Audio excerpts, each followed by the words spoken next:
శ్రీ సాయి సచ్చరిత్రము 27వ అధ్యాయం.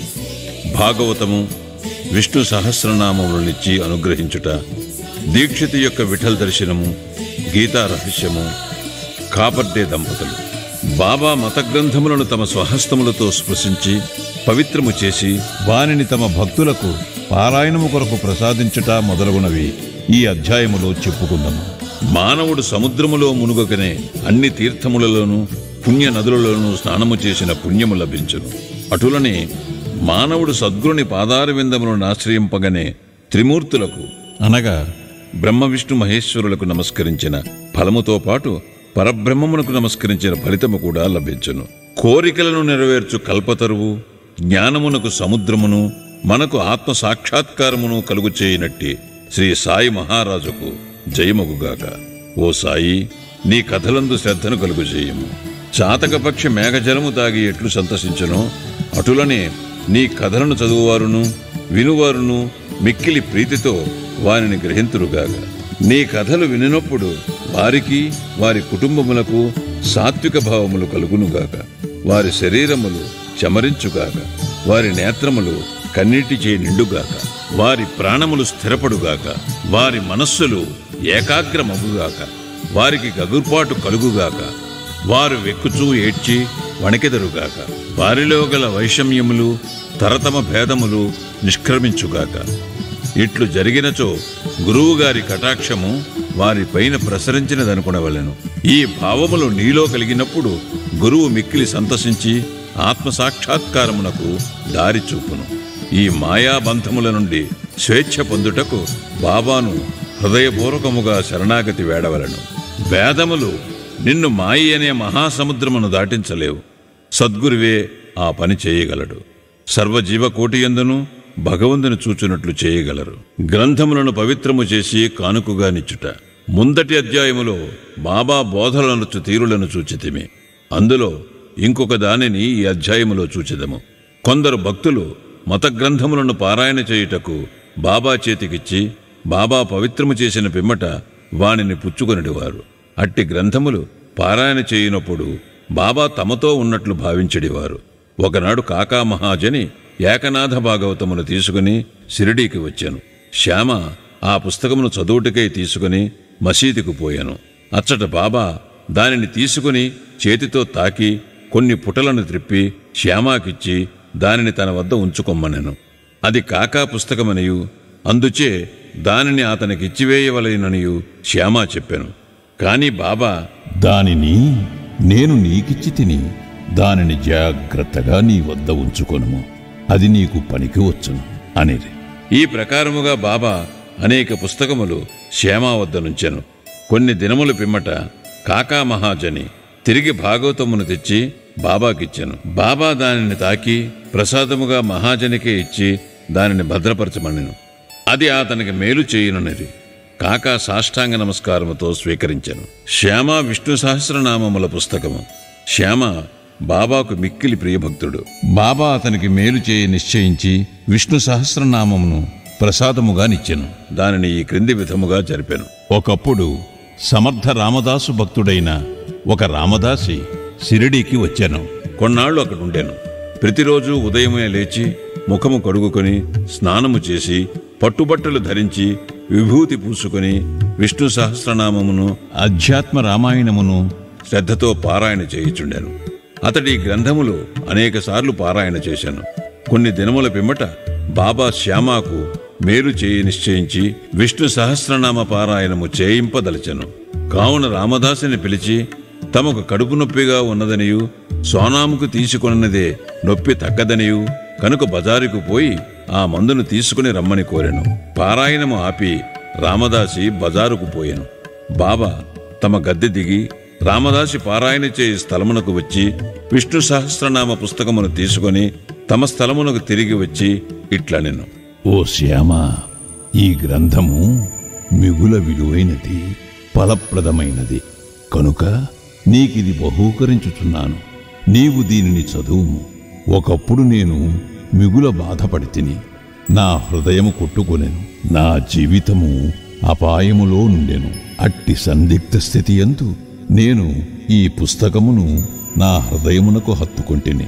శ్యామా, అది నాకు గొప్ప మేలు చేసెను. అల్లాయే స్వయముగా వచ్చి బాగు చేసినని అనుకుంటిని. అందుచే దీనిని నీకిచ్చుచున్నాను. దీనిని కొంచెము ఓపికగా చదువుము. రోజునకు ఒక నామము చదివినను మేలు కలుగు చేయును. శ్యామ తనకు ఆ పుస్తకం అక్కరలేదు అనేను. ఆ పుస్తకము రామదాసిది. అతడు పిచ్చివాడు, మొండివాడు, కోపిష్టి కావున వానితో కయ్యము వచ్చును అనెను.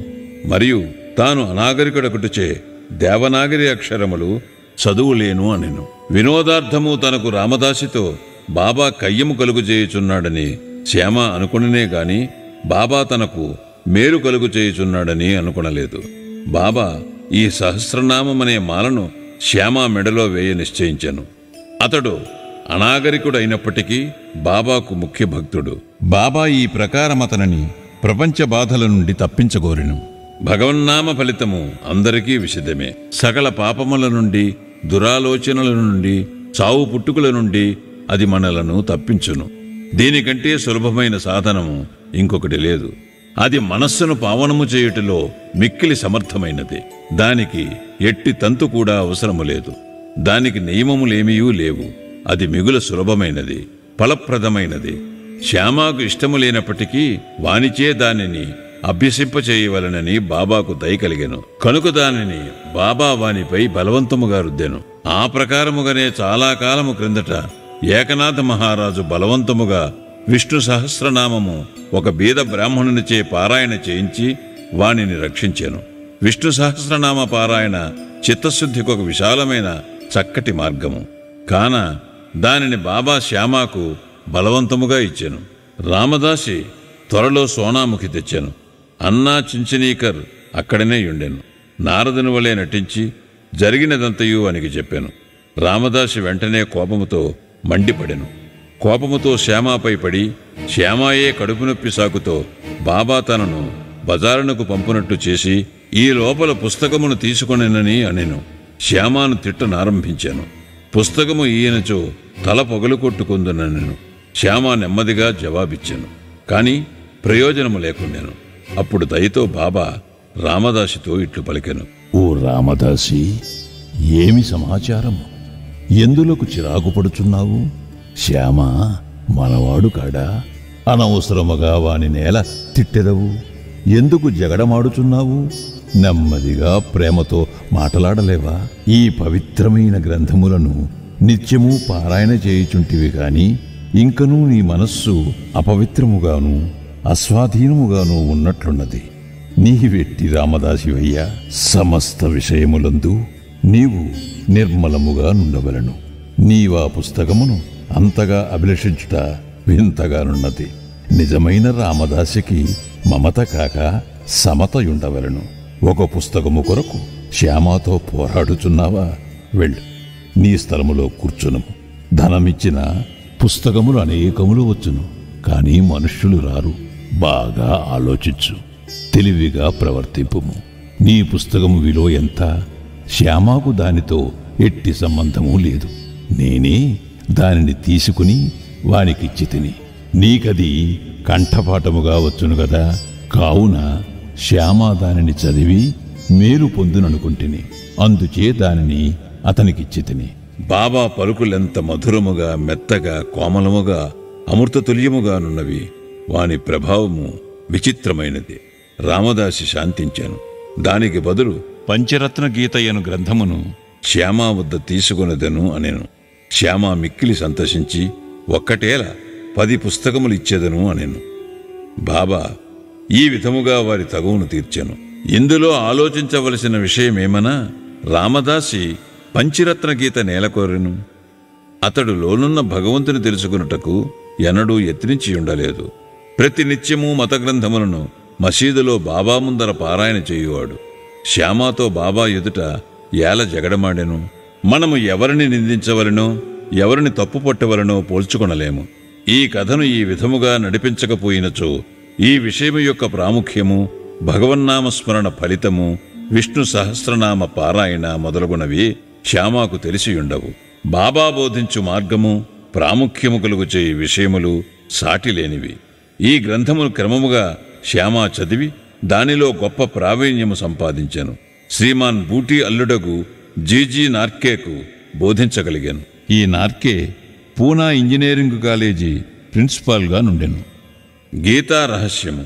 బ్రహ్మ విద్యను అధ్యయనము చేయువారిని బాబా ఎల్లప్పుడూ ప్రేమించువారు, ప్రోత్సహించువారు.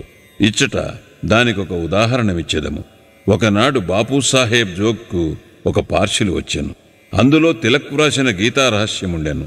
అతడు ఆ పార్సిల్ను తన చంకలో పెట్టుకుని మసీదుకు వచ్చెను. బాబాకు సాష్టాంగ నమస్కారము చేయుచున్నప్పుడు అది కింద పడెను. అదేమని బాబా అడిగెను. అక్కడనే దానిని విప్పి బాబా చేతిలో ఆ పుస్తకముంచెను. బాబా కొన్ని నిమిషములు పుస్తకములోని పేజీలను త్రిప్పి తన జేబులో నుండి ₹1 తీసి పుస్తకంపై పెట్టి దక్షిణతో కూడా పుస్తకమును జోగును కందించుచు, దీనిని పూర్తిగా చదువుము, నీకు మేలు కలుగును అనిరి. కాపర్డే దంపతులు. కాపర్డేల వృత్తాంతముతో ఈ అధ్యాయమును ముగించెదము. ఒకప్పుడు కాపర్డే తన భార్యతో షిరిడీకి వచ్చి కొన్ని నెలలుండెను. దాదాసాహెబ్ కాపర్డే సామాన్యుడు కాడు. అమరావతిలో మిక్కిలి ప్రసిద్ధికెక్కిన ప్లీడరు, మిక్కిలి ధనవంతుడు, ఢిల్లీ కౌన్సిలులో సభ్యుడు, మిక్కిలి తెలివైనవాడు, గొప్ప వక్త. కాని బాబా ముందర ఎప్పుడూ నోరు తెరవలేదు.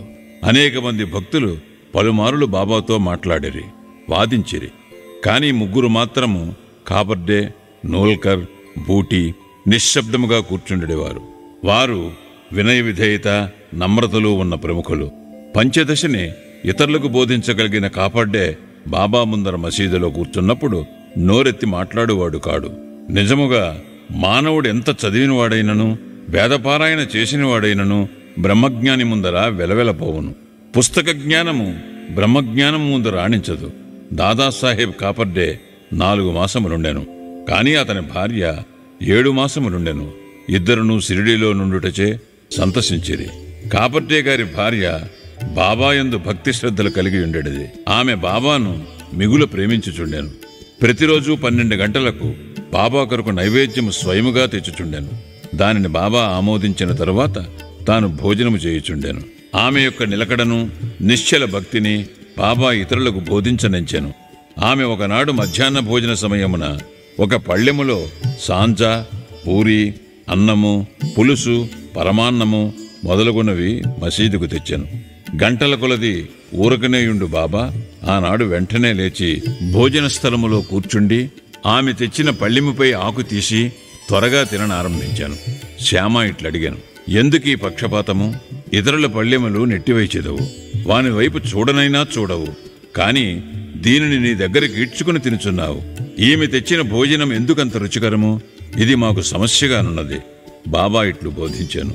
ఈ భోజనము యథార్థముగా మిక్కిలి అమూల్యమైనది. గత జన్మలో ఈమె ఒక వర్తకుని ఆవు. అది బాగా పాలిచ్చుచుండెను. అచ్చట నుండి నిష్క్రమించి ఒక తోటమాలి ఇంటిలో జన్మించాను. తదుపరి ఒక క్షత్రియుని ఇంటిలో జన్మించి ఒక వర్తకుని వివాహమాడాను.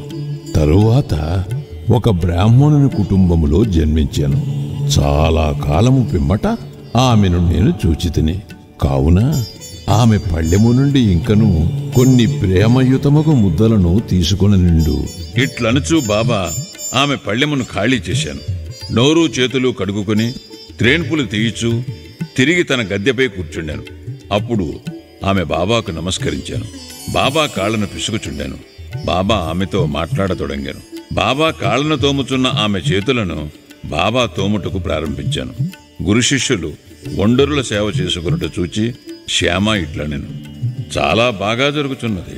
భగవంతుడును భక్తురాలును ఒకరికొకరు సేవ చేసుకునుట మిగుల వింతగానున్నది. ఆమె యథార్థమైన ప్రేమకు సంతసించి బాబా మెల్లగా మృదువైన ఆకర్షించు కంఠముతో రాజారాం అను మంత్రమును ఎల్లప్పుడూ జపించుమనుచు ఇట్లనియను, నీవిట్లు చేసినచో నీ జీవితాశయమును పొందెదవు. నీ మనస్సు శాంతించును, నీకు మేలగును.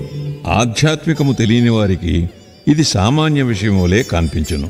కాని ఇది అట్లు కాదు. అది శక్తిపాతము, అనగా గురువు శిష్యునకు శక్తి ప్రసాదించుట. బాబా యొక్క మాటలు ఎంత బలమైనవి, ఎంత ఫలవంతమైనవి! ఒక్క క్షణములో అవి ఆమె హృదయములో ప్రవేశించి స్థిరపడెను. ఈ విషయం గురువునకు శిష్యునకు గల సంబంధమును బోధించుతున్నది. ఇద్దరూ పరస్పరము ప్రేమించి సేవ చేసుకునవలెను. వారిద్దరికీ మధ్య భేదము లేదు. ఇద్దరూ ఒక్కటే. ఒకరు లేనిదే మరొకరు లేరు.